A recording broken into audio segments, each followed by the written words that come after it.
Hey everyone. Oh, that's upside down. Hey, hey everyone. I am Amanda Rose. I'm founder of the weight loss community, Eat Like a Bear. So I am excited to hang out with some of you guys today. This is a photo from the Facebook video, A Postcard from Yellowstone. And some of you have found it here on YouTube as well. So this is a photo of me in August of 2017 and August of 2018. And there's a special message in the video, A Postcard from Yellowstone, for you. Hey, we already have a few people joining us. I'm so glad you guys are here today. And I was just talking to someone about this book, The Ridiculously Big Salad. I know a lot of you guys have this already, so I hope that you're enjoying it and feel free to ask me any questions about it. But I don't know if you realize, because I have hardly even talked about it, but you do know there's a second book. And the second book is in the digital Jumpstart course digitally, but it's hitting print again very soon. We have this waiting to be shipped out. We just have a few little like T's to cross, but this is called Eat Like a Bear Jumpstart, the 3-day challenge unpacked. And it takes a little bit of a broader view than the focus on this meal type, the salad. This takes a step back and looks at some of the elements of what we're doing that's working so well, that's driving massive weight loss success, really. I am so excited to say, I mentioned this on Monday, was it Monday when I was here? That we have hit 75 century cases this week. And a century case is someone who's lost over 100 pounds. It makes me very proud to say that we have a lot of people losing a lot of weight, because we also have many people who've, lost only 40 pounds or whatever, right? Got all the way to the finish line with only 40 pounds. It's kind of crazy that we just have people who are starting at some high weights, and so we end up with a lot of century cases. It's pretty exciting. So, oh, and okay, you guys are here and asking questions maybe. And hey, Shelly and Diana and Val and Cindy and Sweet Anachrony, also known as Anna Sewell, and Kathy. And let's see, Oily Mama is here again. Hey, Oily Mama. So what's the name your mama gave you, Oily Mama? Because I do know Sweet Anachrony is Anna Sewell, but I wonder, Oily Mama, who are you? Who are you? Oh, hey, Shelly. Okay. What is your go-to mindset when you hit a stall? Stay off the scale, self-talk, move more. My sister Kathy and I have adopted Eat Like a Bear, one meal a day, and are supporting each other through this journey. Shelly, oh, I'm so glad you and Kathy are doing this together. That is awesome. Okay, hitting a stall. Let me just read a couple of the other questions. Let's see. And Carla, Oily Mama, is Carla. Hey, Carla. Hey there. And so Carla has the RBS book. That's the book Ridiculously Big Salad, and loves the ranch dressing. And the ranch dressing, by the way, is in the 3-day challenge. So you can just find that on the website and find that ranch dressing recipe. And let's see. And Sharon has diverticulitis, and you can't eat raw foods for at least 2 months. Any help in finding cooked meals that I can eat instead? Okay, so Sharon, in the 3-day challenge, the day 2 meal is like a cooked RBS. So if this is the raw salad type of meal, using the same framework, people are eating cooked meals as well, and you'll see a model of that in day 2 of the 3-day challenge, and you'll find ideas in the group. The premium content has the cooked RBS module, but it's not ready for public release yet. It needs a book. It needs it's already got 55 recipes and some nice little frameworks, but it needs a little bit more before it's sort of ready for the big time or whatever. Okay, so let me scroll back up. And my go-to mindset when I hit a stall. Okay, so Shelly, you know what? The scale, first of all, Shelly asks, do I stay off the scale? Let's talk about that, because that's kind of, I feel like that's a little bit of a separate issue. That scale, you're going to see fluctuations. That's normal. Don't let, the scale can be a friend, it can be a foe, and you need to decide which it's going to be for you. And if it's your enemy, then maybe not use it that much. But the scale can be a very important objective measure for us, because we do need objective measures. And so if the scale is tormenting you, because maybe you have a lot of fluid retention issues and you're kind of going up and down like that, then I would recommend that you do other forms of measurements. So, because you need to kind of keep yourself honest. Okay. So, you do need to have some kind of objective measurement. And like the pants fitting is one. Okay. Um, Especially like jeans, that are not just stretchy. So, you do need some kind of objective measure, but it doesn't have to be a scale. When I was going through my rapid weight loss phase, the scale was a really good tool for me because I didn't have a lot of fluid fluctuation. But I had a surgery in December of 2018. And as a result of that, I ended up with massive fluid issues. And that scale still torments me. And so I do use the measurement of the pants. Okay. But you got to have a measurement, you got to have something. And so I would say use the scale if it's working for you. If it's not, and if it's a problem, I wouldn't use it because it doesn't really matter. The pants matters really, and being able to reach your goals is what matters. And if there's daily torment with a scale, no, use something else. Okay, so then what mindset would I use in a stall? Okay, so in my rapid weight loss phase, I'm not sure I would call these stalls exactly, but maybe it seemed like a stall at the time. But for instance, my dad was in January of 2018. My dad was admitted to the hospital with a septic staph infection, and we thought he was going to die. That was very stressful. And I did not lose weight at all. I had been making a lot of progress, but in those 10 days or so of all that stress, I didn't lose any weight. But at the same time, I didn't get off track. I mean, I kept eating, my planned meals and all that and stayed on track eating wise, but I didn't lose weight. And that's probably because of all the stress, even though I wasn't overeating calorie wise or anything. When you're under a lot of stress, you're not going to typically see the weight loss. And what I did at the end of that period is I actually went on a short extended fast. So an extended fast, if you're new to us, extended fast is just when you actually skip maybe a day of eating. Some people might skip 2 days of eating. It's a fast like you hear about in religious contexts where you actually just have water, for instance, for a day or two, or just coffee. Okay. I'm kind of a big coffee drinker. Anyway, that's what we talk about with fasts. And an extended fast can be a very, very useful tool to break a stall. That is what I did, like when my dad was in the hospital. And once that little season had kind of come to a conclusion, I mean, he lived, and he was then transitioning into a rehab center. And so then I was able to kind of get my brain back in order and focus a little bit more. And what I did is I did a short extended fast. And that it helps focus your brain, helps focus your whole body, gives you like a little jump start. And I do find that it really then breaks through that thing that you're experiencing. It can really help with something that feels like a stall or a plateau, and then just get you started again.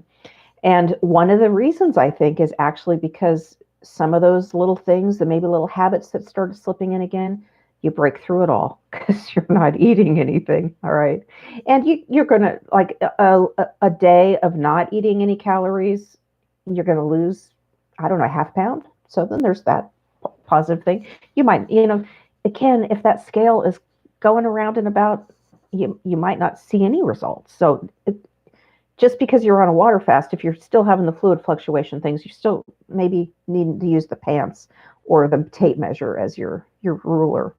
But in any case, an extended fast is probably the simplest, most straightforward way to do it. If you haven't done it before, you might want to do it when you're not working, for instance. Take a weekend and do it then, that kind of thing. Because, especially first time, you're going to be grumpy probably. I would be. Maybe you're not. Honest Soul, are you grumpy when you're on an extended fast? Leave a comment. Let's see. Let me scroll up for comments. Shelly has lost 40 pounds since October and hit a stall. Yeah, so Shelly, I think the other thing you can do is look. So depending on your starting weight, so people who have started at high starting weights, can actually lose quite a bit. And because I don't know if you guys realize this, but we're at those high starting weights and we're carrying that body fat around, that we actually have a higher calorie need to maintain our weight because we're getting a lot of extra exercise carrying all that body weight around.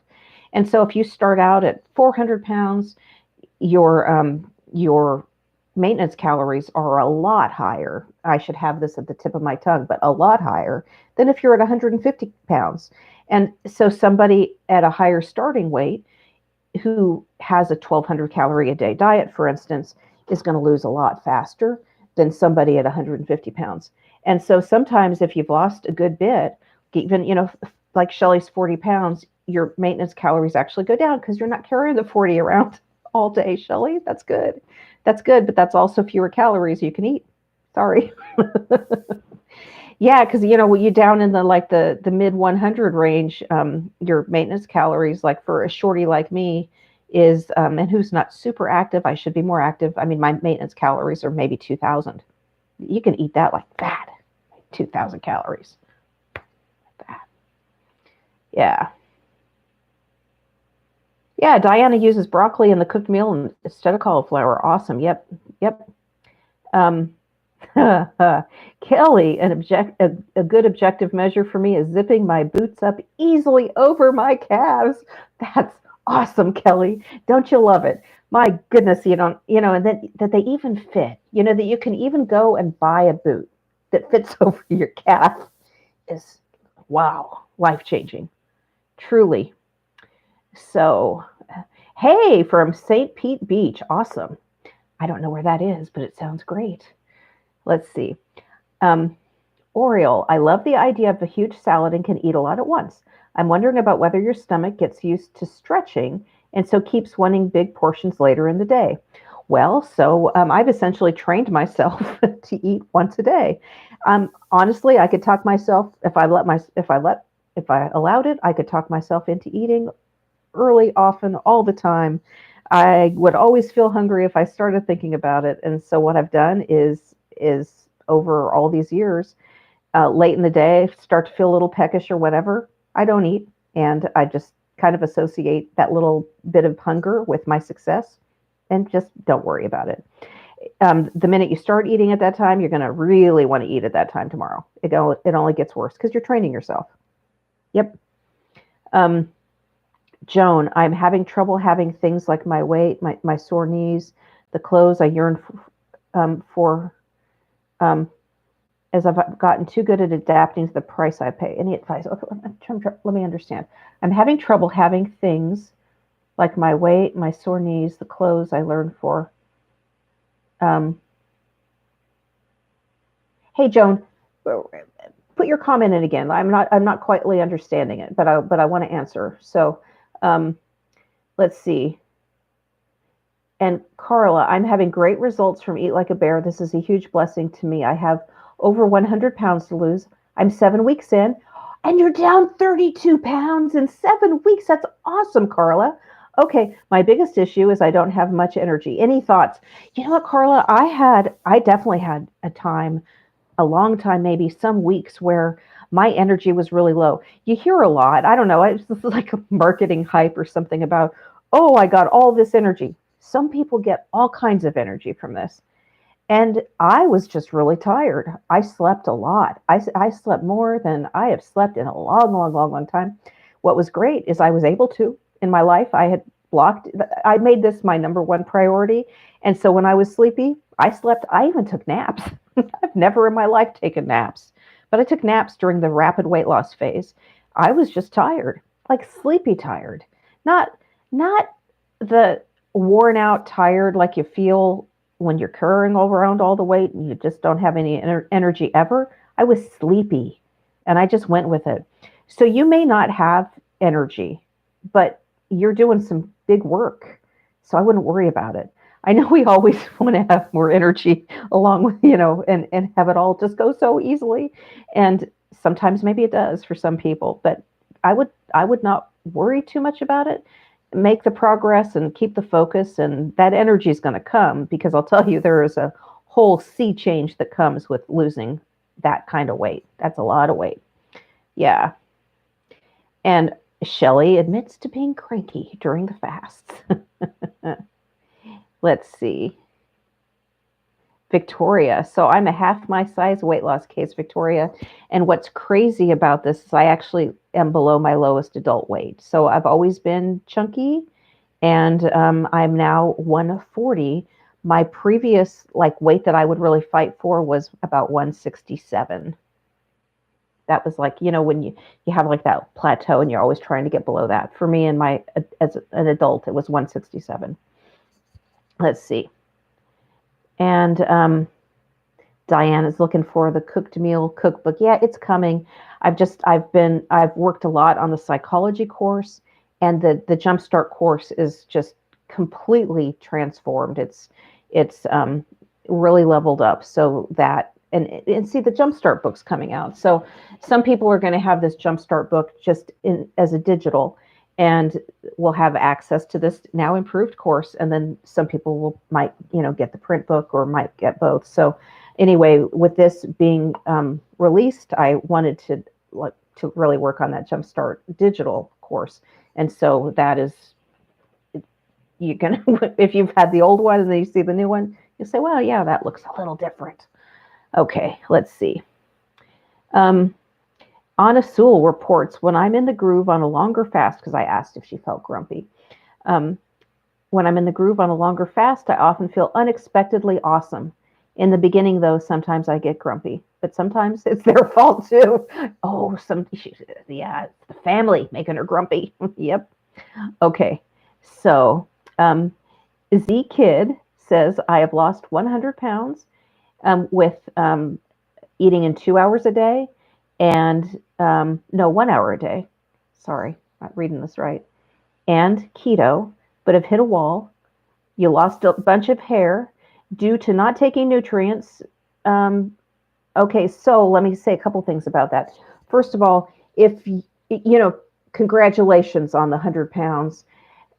Massive weight loss, like 100 pounds, especially more rapid, you're going to lose the hair.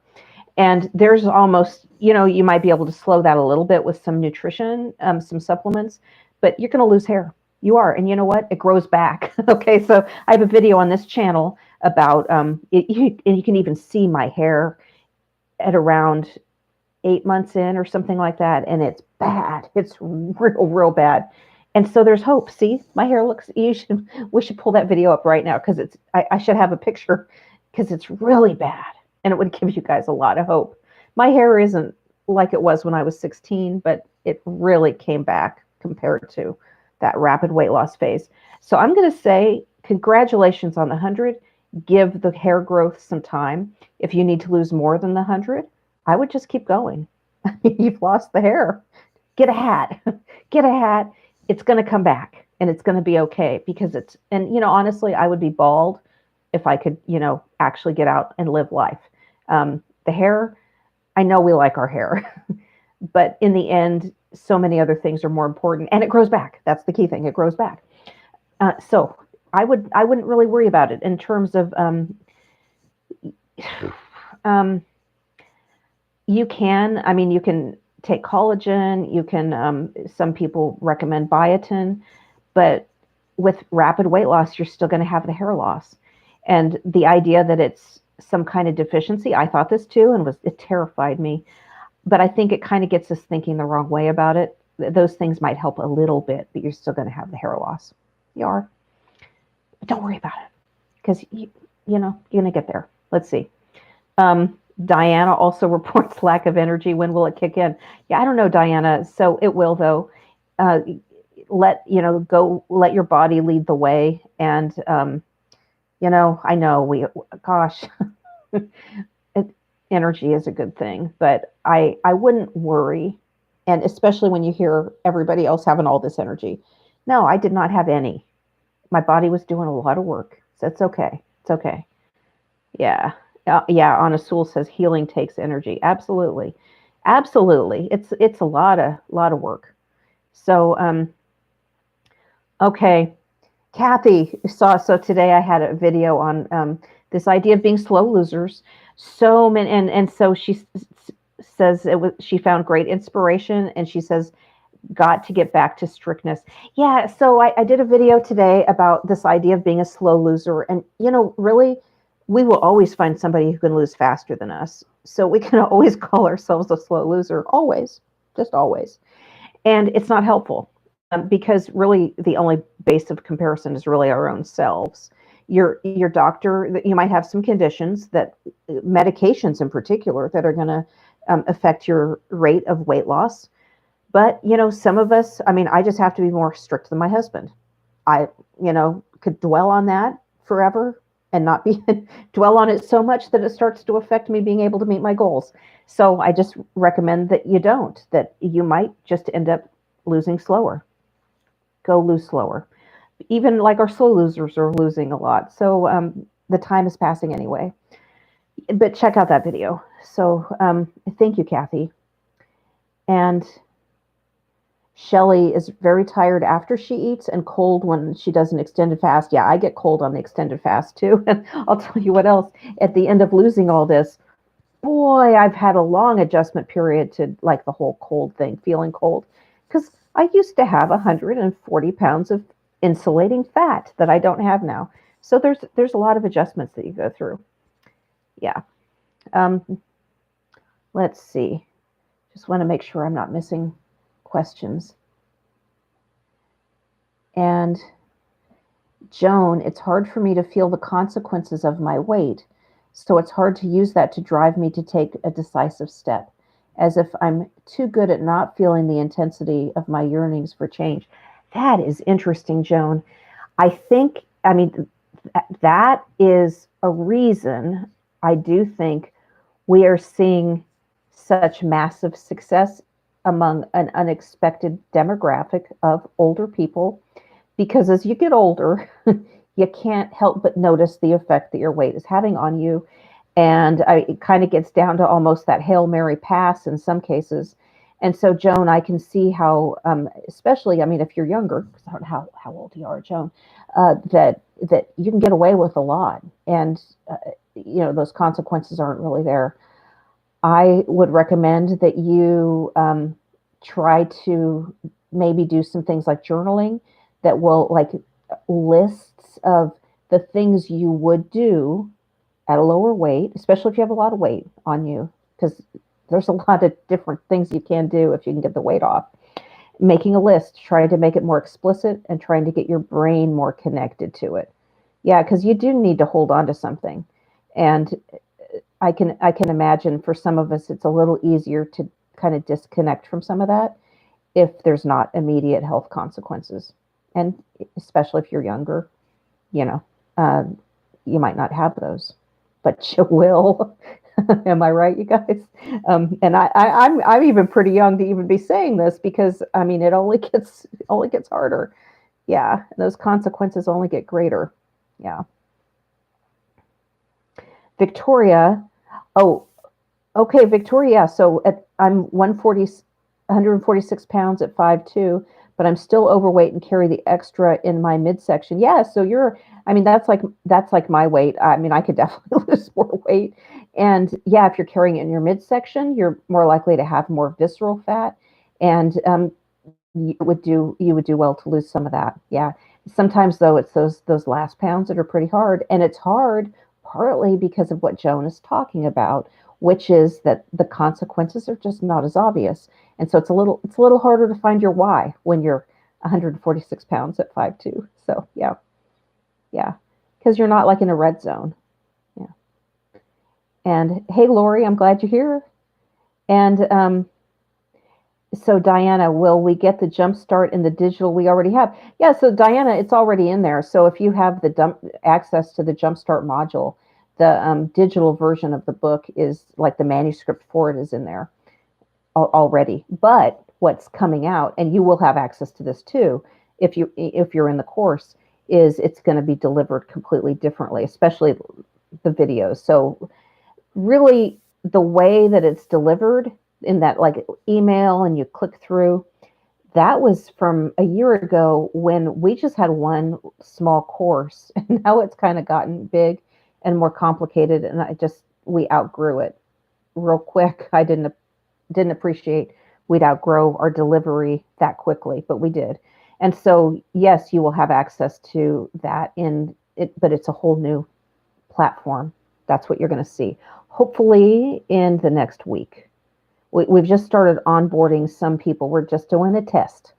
I think they brought in maybe 100 people this morning, and I haven't heard a report yet. So we'll hear from Sander about how well that went. But people who bought the bundle are going in first, and then we're just testing. And then hopefully, if it all goes smoothly, we'll get everybody else in the next week for sure, unless we have a big problem. Okay. And Z Kid, you still have 80 to go. Go get it. Just get all those 80 pounds. Get it done. Get it done. Let's see. And once you have that momentum, I would just keep going. Just keep going. I wouldn't take a break in between. No, go get it all. Go get it all. And Beverly is just starting, hoping to feel better and look better by September for my grandson's wedding. And you need your sugar number down. Yeah. Well, you know what? I love that you're working on this. You have a goal for the grandson's wedding that gives you a solid date, which is good. And then Beverly, if you still need to lose more than that, my concern with this is, and with things like the weddings, is Beverly, you're going to lose, and it's going to be exciting. And then if there's more to lose, the problem is it's kind of like what Joan's talking about with, okay, here's the thing.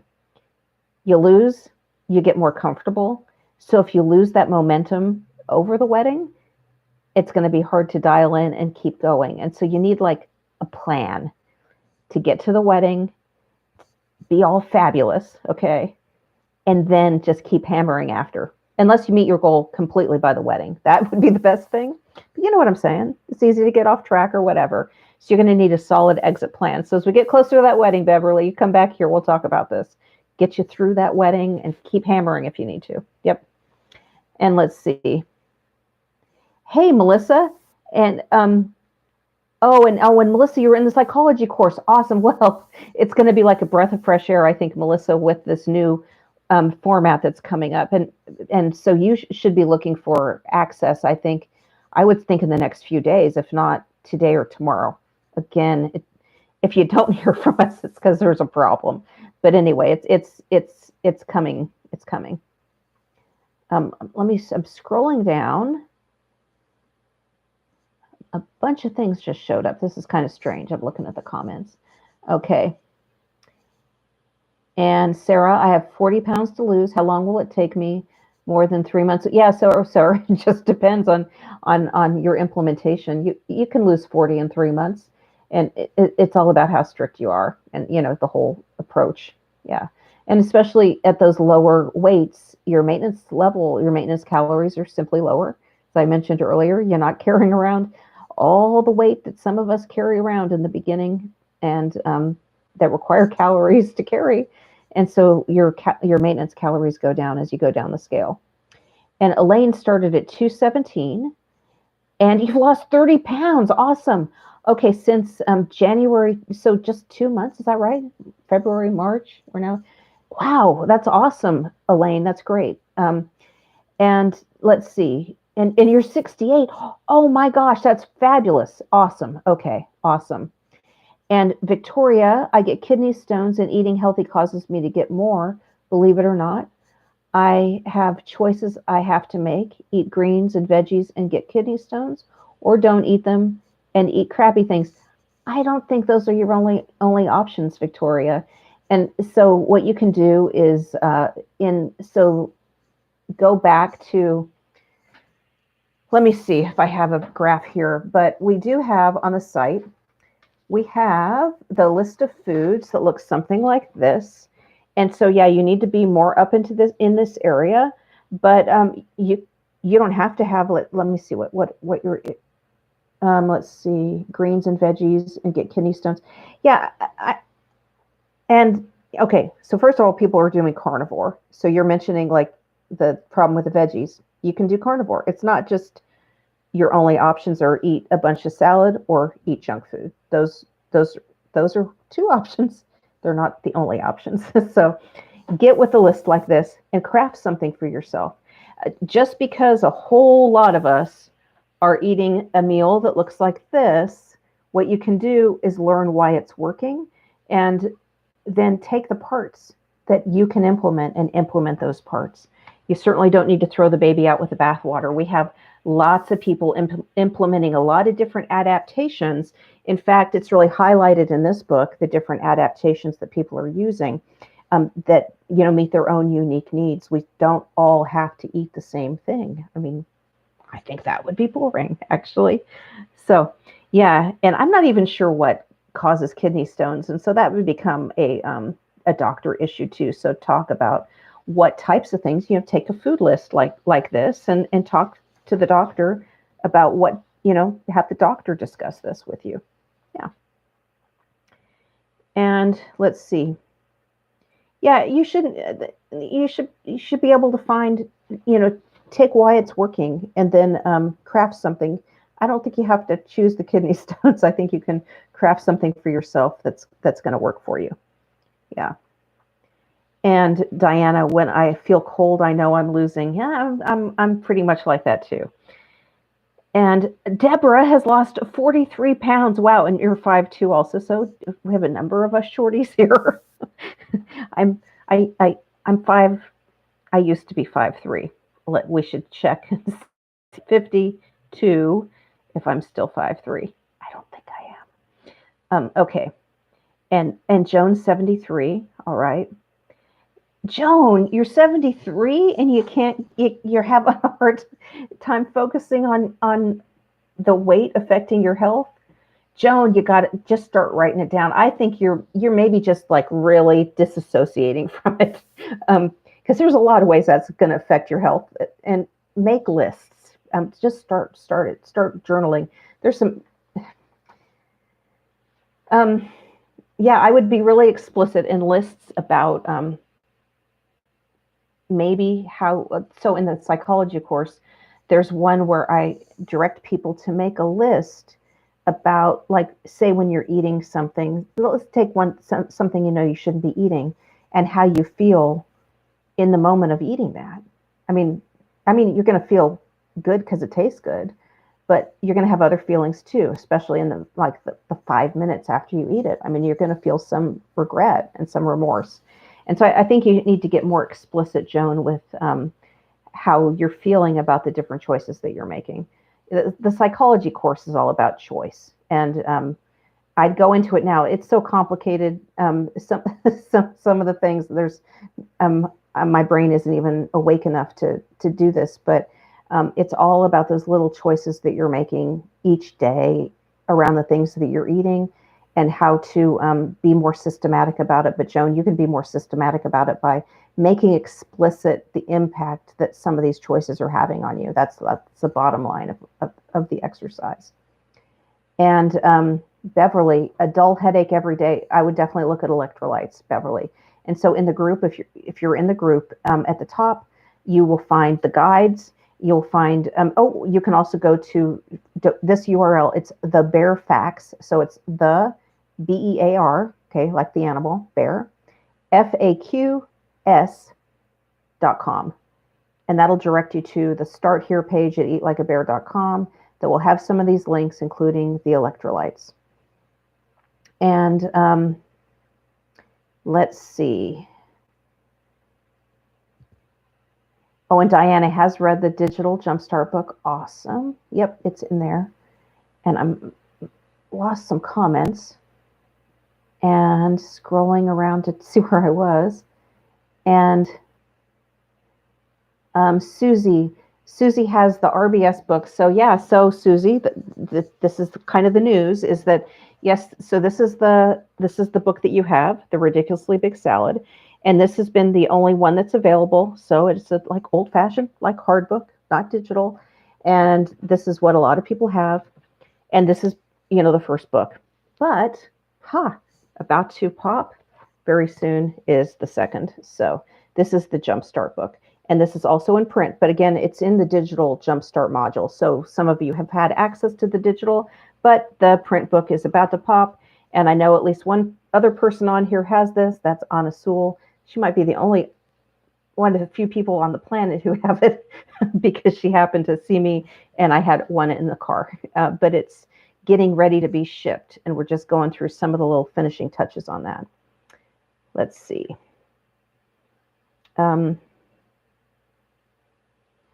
Yeah, so Oily Mama Carla, aka Oily Mama of 5. Wow, Carla, fabulous. So for those of us just starting, so Carla's on week 2. How soon can or should you do an extended fast, like a 48-hour fast? I'd do it like immediately. You guys have been around for a while, know I'm a dive-in person.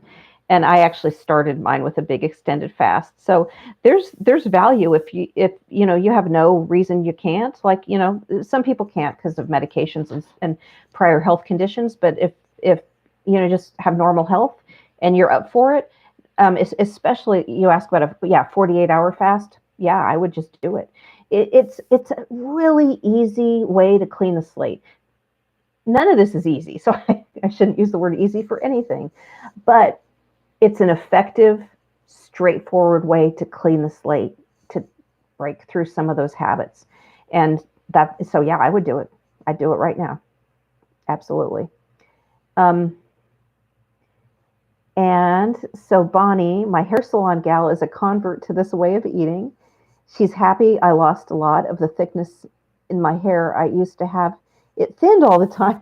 Look at you, Bonnie. So your hair was so thick, but you've naturally thinned it by losing a lot of weight. Well, it will probably grow back, and it might even be thicker than ever, Bonnie. So keep your hair salon gal. She might have job security as your hair gets thicker in the future. But how nice that we could support you through this time by reducing your hair needs as your very thick hair thins a little bit. Okay. Let's see. So we got more kidney stones. So you guys, yeah. So you need to find the foods that you can eat. There's a lot you can eat. So and implement. There's no reason we all have to be eating the same thing at all. Yeah. Lemon water will not break your fast. You're good. It's a good tool in the evenings for me. I like to have like a seltzer with a squeeze of lemon in it because that kind of fills you up a little bit, takes care of that peckishness a bit. Yeah. Lauren says, I lost 11 the first month and I have made poor choices recently. I let things get to me, problems. It is frustrating, but I'll get back on track. Yeah. Hey, Lauren, yes. Stay focused. And it is easy to get off track, which is why I think just practicing staying on track is important. Yeah. I mean, we can get off track real easily, can't we? Okay. So Leanne, speaking of carnivore, I did it for a while. It felt great, but was hard to stay on for long term. But my hair did stop falling out. Just saying. Okay. Well, yeah. So I've done carnivore too, and the meals don't sustain me as well. And even in maintenance, I've played around with some like carnivore leaning meals, and I'm just more satisfied with the salad approach that I have. So, but I mean, a lot of people have success with the carnivore model, so that's certainly one to try. Yeah. So Deb's asking a definition of extended fast. So typically, if people are eating, so the intermittent fasting is when you are eating probably at some point every day. And the extended fast would be taking a day more, I'm feeling tired.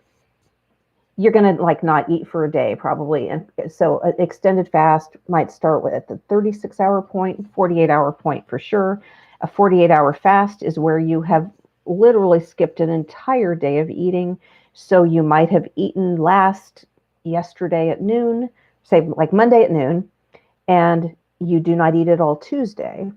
And then you eat again Wednesday at noon. That's 48 hours where you did not eat. And that is a 48-hour fast. That is an extended fast for sure. 36 is probably considered an extended fast, 36 hours. And anything above that is an extended fast. We have a lot of people in the group doing versions of intermittent fasting where they are eating in a certain time in the day. And to give you a visualization of that, so if this is a 24-hour wheel and somebody is eating only in 5 hours, they would be eating here and they would not eat the rest of the day. So if this is 5 hours, this is 19 hours when they are not eating. And this is a model of intermittent fasting. What I did, which is more rigorous, more intensive, I ate only in 1 hour. So I ate in 1 hour and did not eat for 23 hours. This is a model of intermittent fasting. Extended fasting is more strict still because you're not even eating in the 1 hour. You're skipping that day of eating. Yeah. Or 2 days of eating. 2 days, skipping 2 days is a 72-hour fast. Let's see. I am scrolling up because I think I'm missing some comments. Okay.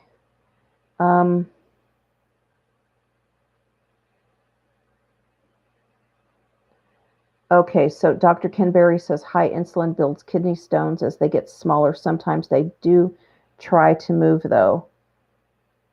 So, oh, and Anna Sewell saying that. Okay. Hey, Anna again. Okay.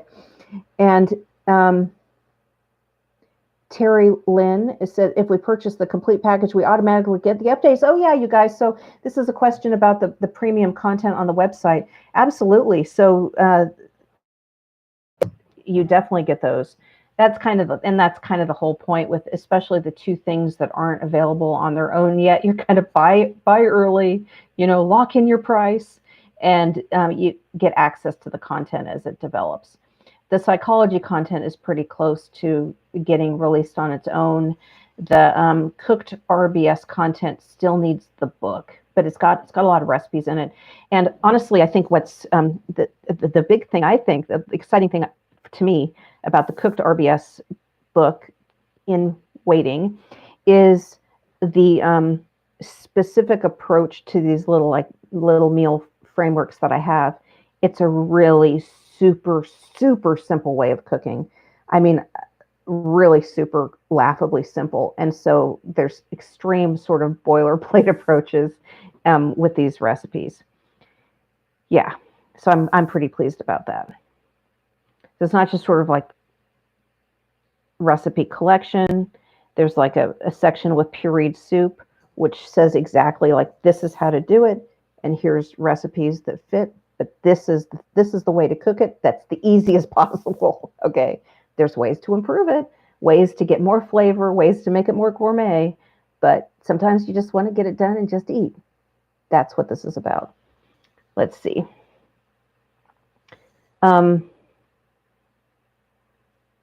And Joan is okay. Good journaling. Yeah, absolutely, Joan. It's all about those little moments and making the right decisions. Yeah. Yeah, Carla, terrible headaches that went away. Yeah, keto flu, so affected by your electrolyte levels balancing out. But I would get with the electrolyte content and maybe add those. Depending on our needs and our diets, some of us can get away with being kind of sloppy about that. I'm one of those people who tries to get away with it all the time, and Anna Sewell is always telling me to do better. Yeah, and I should. Yeah. Especially if the headaches and stuff, Carla, I would definitely, if terrible headaches for sure, but even a little bit headache remaining, I'd look at the electrolytes. Yeah. And Diana, because of being tired, I have to drink coffee and can't take a black. It upsets my stomach. So you add a tablespoon of heavy cream. A friend suggests caffeine pills, but you don't want to take pills. Well, Diana, so yeah, gosh. Have you worked on the electrolytes? Because if it's that much of an energy problem, which I get it because I'm really a coffee drinker too, but I drink it black for the most part. I would really look at the electrolytes, Diana. I think try that. I mean, keep the coffee. Okay, work on the electrolytes and see if you can't bring that coffee down a little bit. Yeah, or at least start feeling better. Just separate from the coffee. Let's see. Okay, Joy. Is the only way to get the psychology course by purchasing the bundle. Yeah, so right now it is, but it'll be available on its own. And but that's going to be at least a month and maybe 2 months. But the cooked RBS will also be available on its own. That's my whole plan to, honestly, had I not even put them in the bundle, they probably wouldn't exist at all because I wouldn't have gotten to them. So at least they exist, in part now. And a good bit of the psychology exists. It's just about done. And Lisa Ann, when I started adding exercise, so I never actually did a rigorous, like explicit exercise program, but I wasn't even out leisure walking, for instance, until I was down about 70 pounds, and it was some months in because my knee was injured, I was limping around, so I did not do this with exercise, and even at that stage when I started walking, it was just more for like a pleasant walk. And in the very final pounds, the last 20 to 30, I was out hiking a lot because by then it was the season, it was spring and summer. And I did lose a lot from hiking. So exercise is great and you should definitely add it if you can.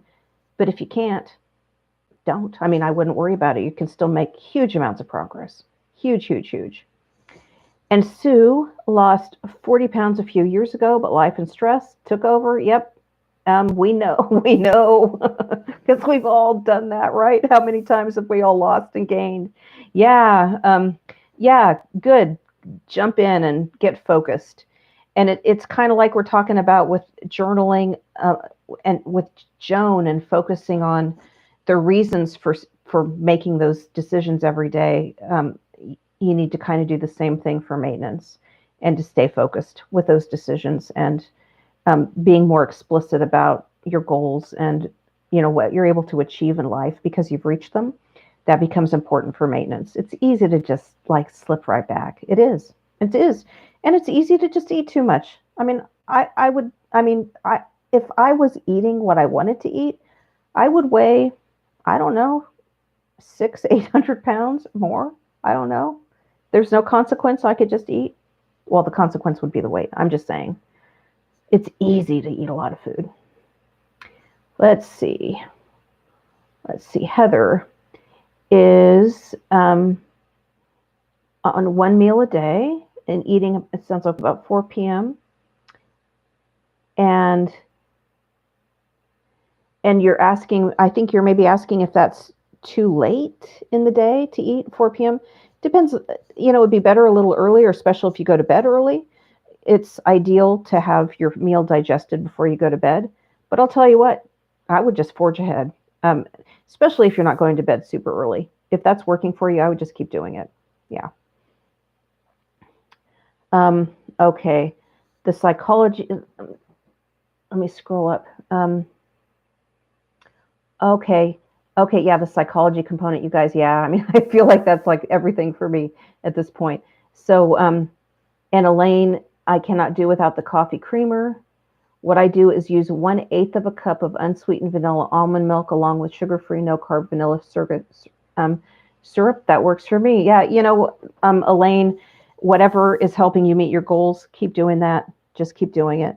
The Sometimes with the sugar-free syrups is going to make us want other things. We all need to look at that ourselves and decide if you're able to make this work for you. Good. I mean, that's great. That's what this is about. Shelley asks, is there any benefit to monitoring ketosis? So, I used to kind of do it here and there. And to me, it was maybe motivational. I was maybe a little bit obsessive about it sometimes, that's not a good way to use it because they're not that accurate. So it can cause frustration. I think it's kind of like the scale. If you find it to be motivational and useful in some way, use it. They're cheap. It's not that big a deal, but I wouldn't overthink it. If you're meeting your goals, I wouldn't worry about it. It got to the point that I was losing. So what did it matter? I mean, I don't actually even care if I'm in ketosis. I just want to be trim, right? So yeah. And so I would maybe play around with it, Shelley, but I wouldn't worry too much about it. Let's see. Susie, 78.57. And Susie started in June and down 40 pounds, down almost 10 since January 1. Susie, I think that's great. I wonder so how much do you have to lose? But that's so down 40 pounds. You can report in the group specifically about what you're eating and when, if you would like some feedback. But congratulations. And let's see. But you got diarrhea with, yeah, you know what? There too, I would post in the group what you're eating specifically because it could be some specifics in what you're eating that is causing that. And I would definitely get feedback on that. Absolutely. Yeah. And Caroline from Oklahoma. And and so you're interested in foraging and you've lost 30 pounds. Awesome. So Caroline is in Oklahoma. We have a lot of people from Oklahoma. It's interesting to me that, I mean, we seem to have like a little like hub in Oklahoma. And so Caroline is interested in foraging. Yeah, look around for a regional foraging group because you're going to want to know like what kind of greens you can go out and find, and you're going to want to know from the locals. Yeah. It is too bad you're not closer because I could tell you all about it here in California. Yeah. And yeah, Debbie has the RBS book, the Ridiculously Big Salad book, and says, I don't think I need the Jumpstart book because I've been successful so far in losing the weight. What does the new book have that the old book doesn't have? Debbie, you know what? I think if you're just focused and grinding and doing it, I kind of agree with you. You don't need the other book.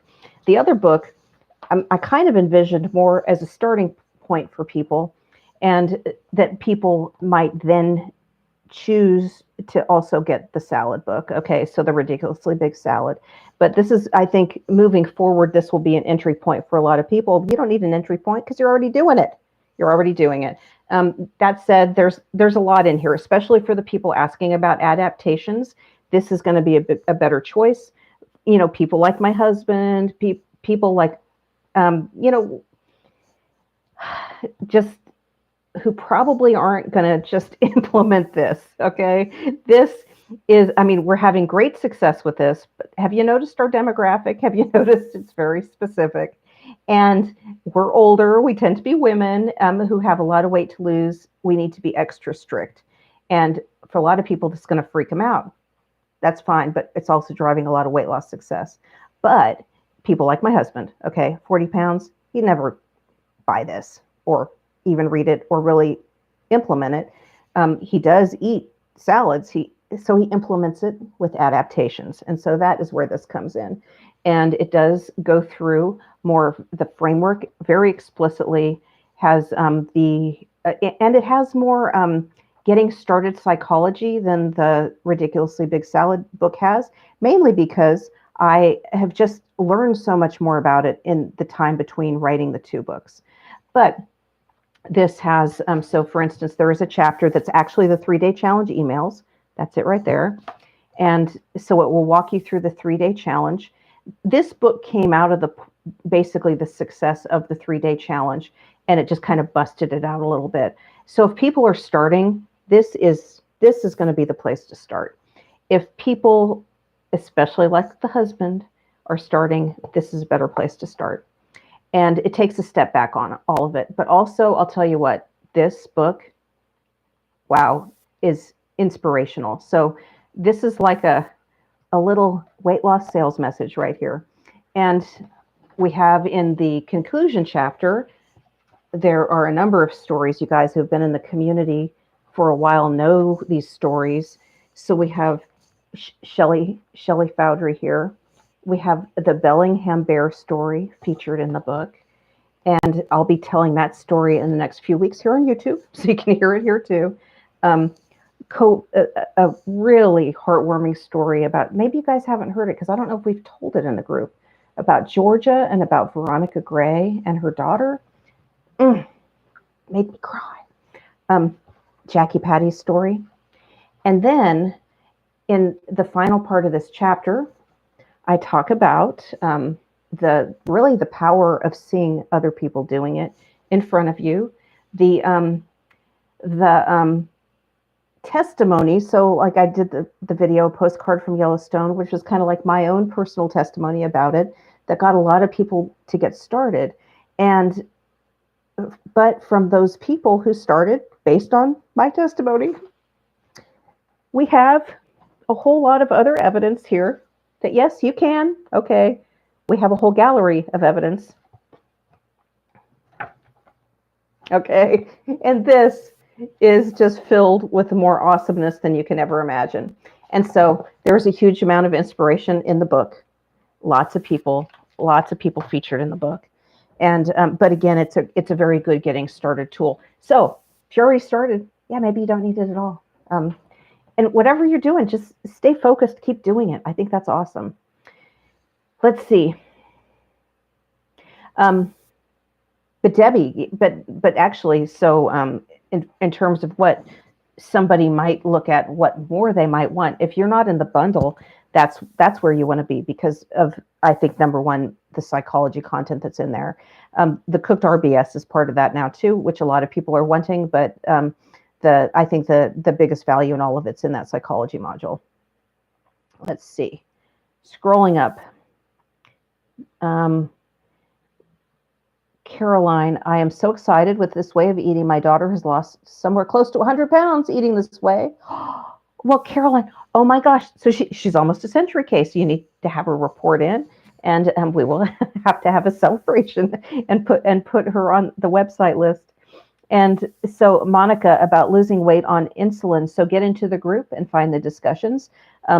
There's some about type 2 and type 1 diabetes. So find the relevant ones in the group. Yeah. And Shelley, journals, awesome. Journaling is such a great tool. Mansla asks about losing weight after antidepressants or while on them. So if it's after, you're going to hopefully see some better. You're saying you gained from the antidepressants. I know, God, and then you got to lose it the old-fashioned way. Oh, yeah.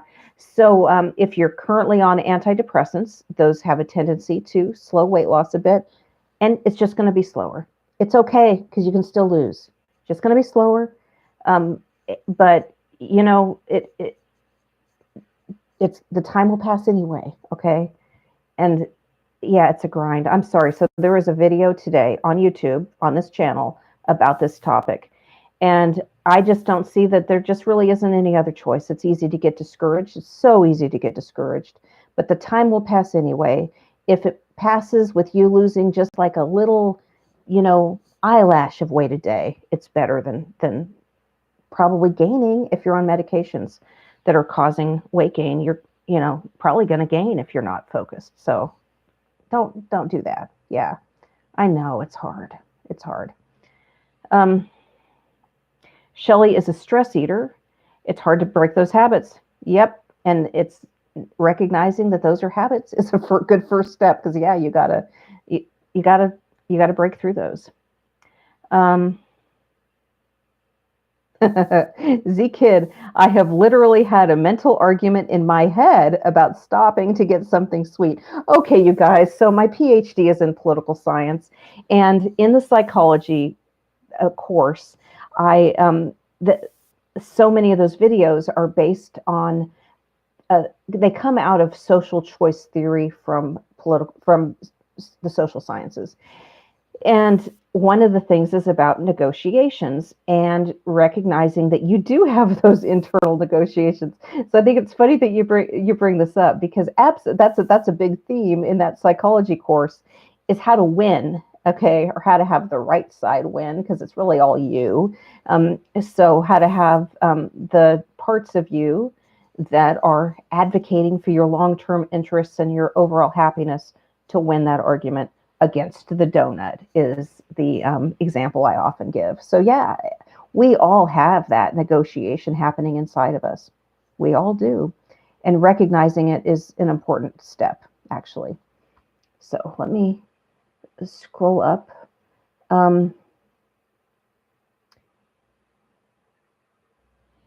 So Kathy, any thoughts on trying metabolic confusion for a stall? I think the best approach, Kathy, really is just to do an extended fast. And and that's sort of a metabolic confusion.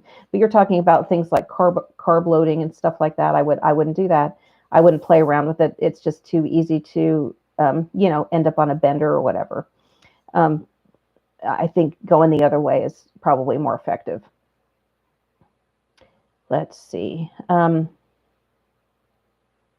Shelly is in California. Give us a tutorial someday on foraging. Yeah, so Shelly, you should you'll have a lot of probably local resources here in California. But right now in our area, we can find miner's lettuce. In terms of the greens, we can find miner's lettuce, nettle, and lamb's quarters. Those are abundant. And those are, at least one of those is probably very likely available in your area too. Yeah. Let's see. So I'm focusing more and have incorporated journaling, meditation, and your ideas with intermittent fasting. Excellent. Yeah, getting your mind straight. Yep. And so Zebra asks, is the Jumpstart book available now? It's almost available. Okay, stay tuned. It's very, very soon, like a week, something like that. It's landed. It's just this close to ready to be shipped. Real super close.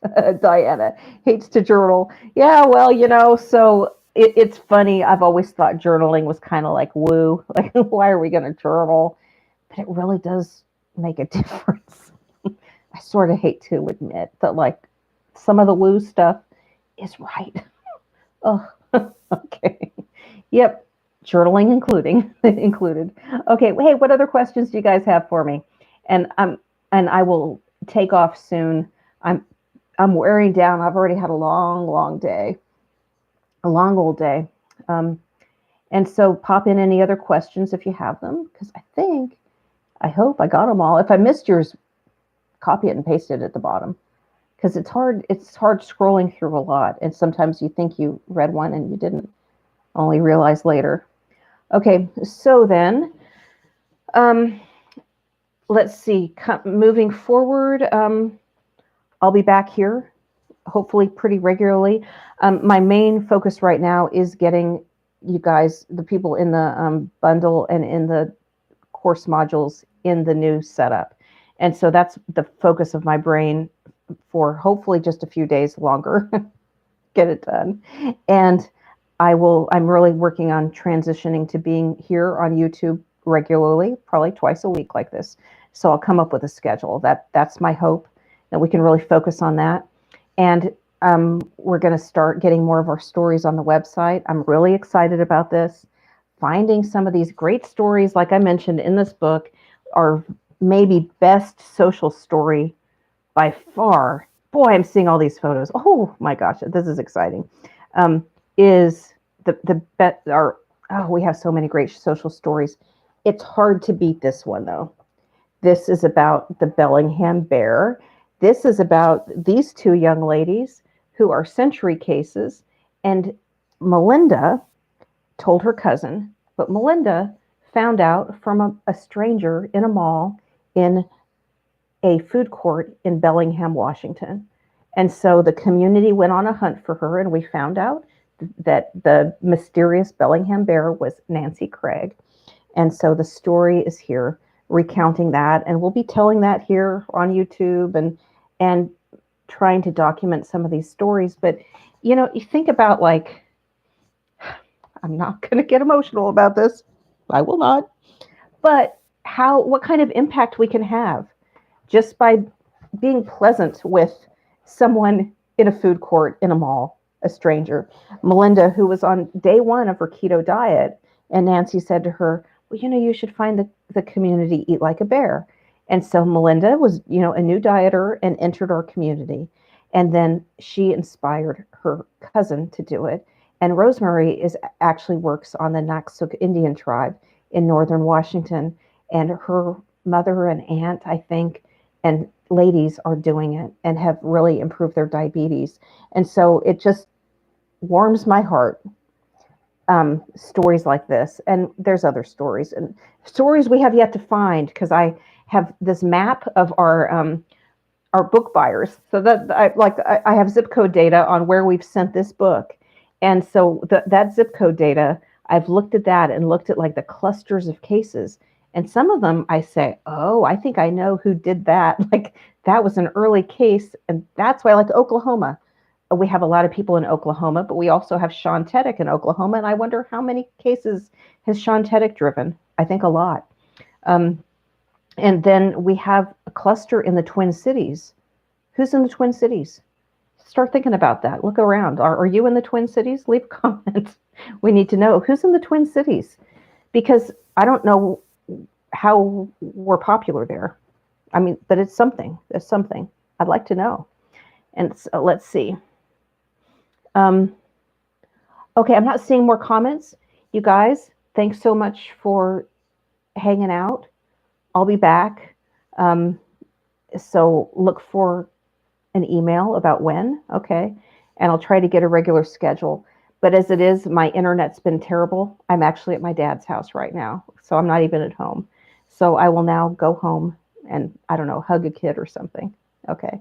Well, you guys, y'all take care and check out the group. Find, post some of your stuff in the group. Find some more content there. And come back here with more questions, comments, awesomeness in the future. See you guys later. Bye bye.